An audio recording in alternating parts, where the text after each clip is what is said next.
Gloved killers, Italian cityscapes, more slapping than advertised. I think it's time for Giallo July. If you're new here, hi, I'm Olivia. This is AV Club, where I'm usually talking horror, lit fic, otherwise weird books, whatever I want to talk about. Welcome if you're new, and welcome back if you've been here before. If you're unfamiliar with Giallo July, I believe this is the third annual iteration, an event hosted by Alex of the Bookubus and Kelsey of Kelsey's Nostalgic Life, previously Slime and Slashers, if you're familiar with her channel from then.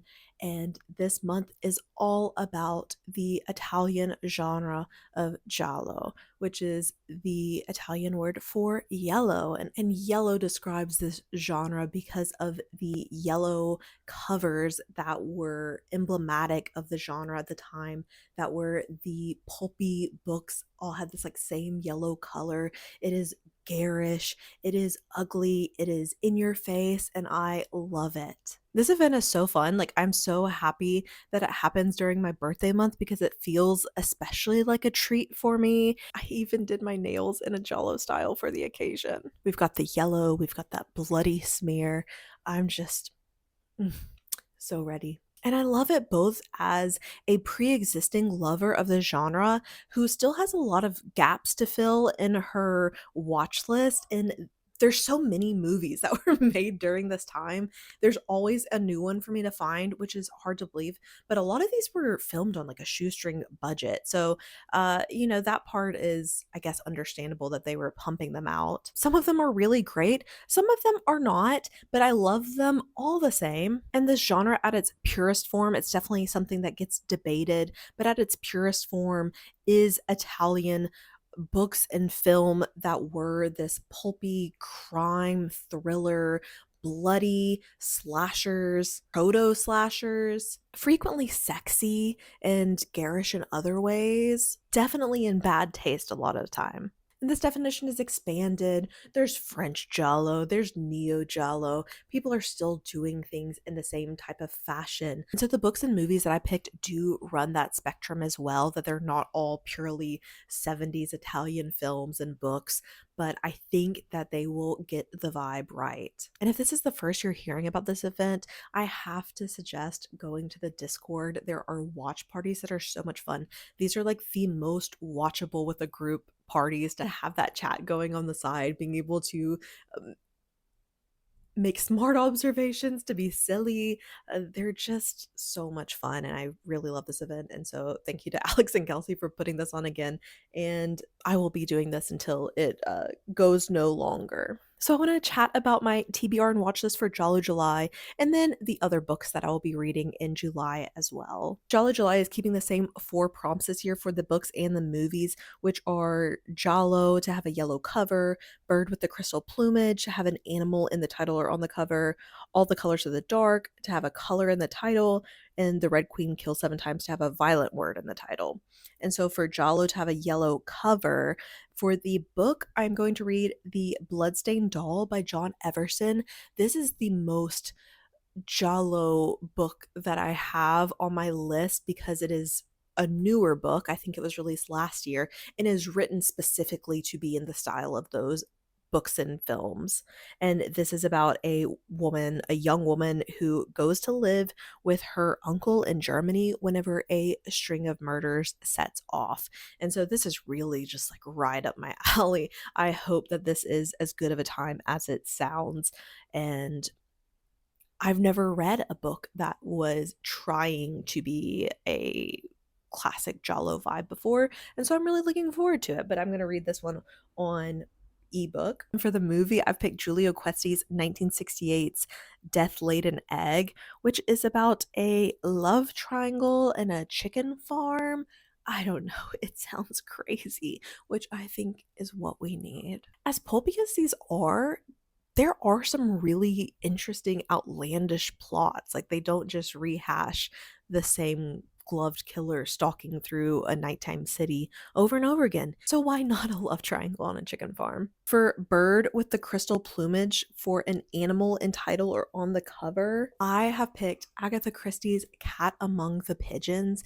I just recently got this edition at the book barn here at the op shop, and I'm obsessed with it. I think it is so beautiful. And this is like personally dated that it was received in May of 1960, which I love that this book predates the Giallo experience of the 70s. I guess starting in the late 60s, but this is about an exclusive girls' school in England whenever there is a murder in a set of violence and jewels and intrigue and secret agents. So even though this predates Giallo, I do think that murders and robberies and intrigue and Hercule Poirot, I think that all of those ingredients are the ancestor of these movies that we love. I think that this book will slot in perfectly. And then for the movie, I am filling in a little bit of a blind spot here. I have never seen A Lizard in a Woman's Skin, 1971 from Lucio Fulci, which is LSD dreams and orgies and just sounds like so sexy and what I need.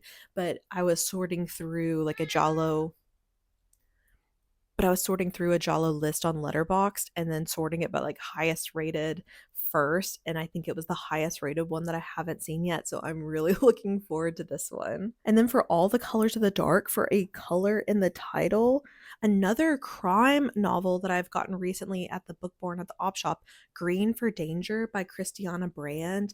This is a hospital set crime mystery thriller where a patient has died on the operating table. There are love lives tangled together in jealousy, misunderstanding, and passionate frustration. So, thrills, complications, clues, red herrings. I think this one sounds wonderful, and I do feel like there is medical thriller elements to some of the Giallo that I've seen before. And this was originally written in 1945, so also a little bit more vintage than the quintessential Giallo. But yeah, another wonderful vintage crime thriller. But I think this one sounds so fun. And if not reading this now, when exactly would I slot this in on a TBR? And I think having the color in the title, it's just a perfect match. And for the movie with a color in the title, I've picked The Fish with the Eyes of Gold, directed by Pedro Luis Ramirez, which is set in a Spanish seaside town. And so I think is a Spanish director. So a little bit different. And I don't know that I've seen a Spanish Giallo before. I'm looking forward to this one. And I think the setting sounds really fun. I like that they frequently do feel like a tourism vacation vibe. We can travel all over Europe with Giallo and beyond. I watched a Australian Neo Giallo last year, but I haven't specifically sought any of those out yet. I'm sure I will watch many more movies than the ones that I'm picking for my watch list during the month, especially like with the watch parties and everything like that. So there's still room to put some new movies in there. So if you have any off the wall, off the beaten track recommendations, especially Australian ones, I would love to hear them. And then for the Red Queen Kills Seven Times, for a violent word in the title, another classic that I just haven't read yet, Truman Capote's In Cold Blood. We are definitely going the vintage route for the book picks this year, and trying to do a little bit more crime. I've picked horror books in the past, and I think crime thrillers are really more up the alley, and I want to just go all in on it. And so I am interested to see how this holds up.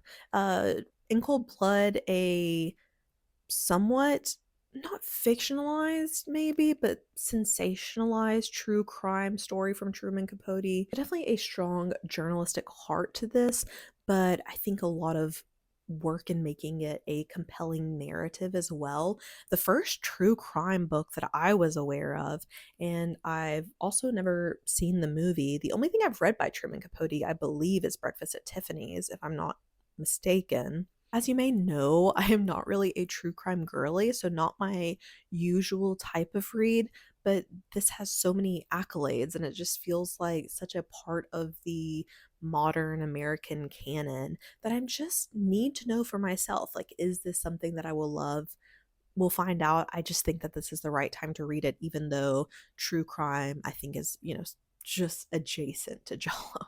And for the movie, another blind spot that I'm filling in, 1970s Hatchet for the Honeymoon, directed by Mario Bava.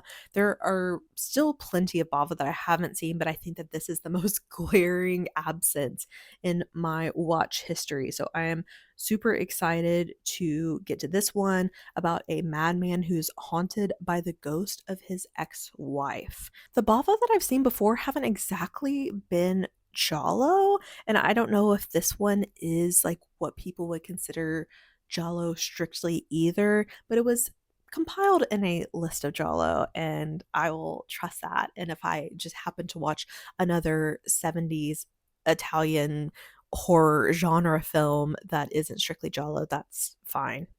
We'll get to other things. So that is everything that I am for sure planning to read and watch for Giallo July. But as I said, I will be reading and watching other things throughout the month.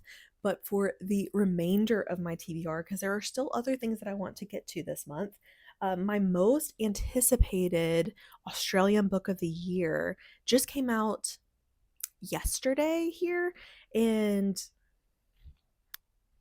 I was not able to get my hands on it yet. But Worry Doll by Laura McPhee Brown. I love Laura McPhee Brown's writing. I'm super excited about this one. I think the premise sounds incredible. It's about a sapphic age gap romance.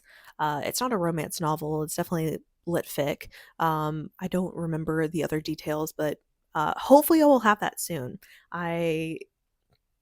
The bookstore apparently did not get their shipment from Penguin yet, so don't have it in my hands yet, but hopefully this week it will come in and I will be reading that soon. But when I did go to check in on Worry Doll, I saw this on the shelf that had just come in and I was so intrigued. I think this is such a stunning cover. I love the foiling and I just think the whole illustration is really beautiful. The colors are really beautiful. Homebound by Portia Alon, and it is blurbed by Madeline Miller and Ruth Ozeki and Emma Donahue. Already intrigued. And then it looks kind of speculative, so I looked inside. It's about a woman in the 80s in Cincinnati. Her programmer uncle left her a half-finished video game to complete, and this whole book takes place over 600 years with 5 interlocking lives. The video game that's completed outlasts her by hundreds of years and shapes the lives of a scientist, an astronaut, and a pirate captain in ways she cannot imagine, connecting these 4 pioneering women across centuries, oceans, and far distant planets. Robots. I just think this sounds so fun. A coming out and coming of age story, a wild and precarious sea adventure, a space odyssey. As it slips through time, lost creativity, found family, it journeys deep into humanity's future and capacity for love. I think that sounds so fantastic, and the blurbs are, so fantastic. I haven't heard anyone talking about this, which doesn't mean that it's not, but just that I guess most of the people that I keep up with are more in the realm of, genre speculative fiction, and I haven't seen them talking about speculative fiction homebound. I mean, this really could be, everyone's talking about it, and I've just missed it. That is definitely plausible. I would say that I only really keep up with every single horror book that comes out. I think this just sounds exactly like the type of book that I love, and the fact that it says coming out does make me think that there are some queer elements as well. So even better, I am so keen to read this. Some audiobooks that I have checked out right now: Heap Earth Upon It by Chloe Michelle Haworth. This is somehow a obsession novel. Don't really remember what except obsession. I love that it has the same the same painting reference on the cover as A Good Person, which I loved this year. So I'm curious, does this painting mean that it's going to be a book that I love? What does it say about the book? I do think that it really matched A Good Person well. So will it match Heap Earth Upon It as well? And then I also have Boring Asian Female by Kanwin Shu checked out. I need to finish up Ursula K. Le Guin's The Lathe of Heaven. I'm 64% of the way done. We will be recording the GGNoReread book club episode on this next week, so I will for sure have that finished and have finished playing Psychonauts as well. So there's definitely still time if you want to join along with the book club.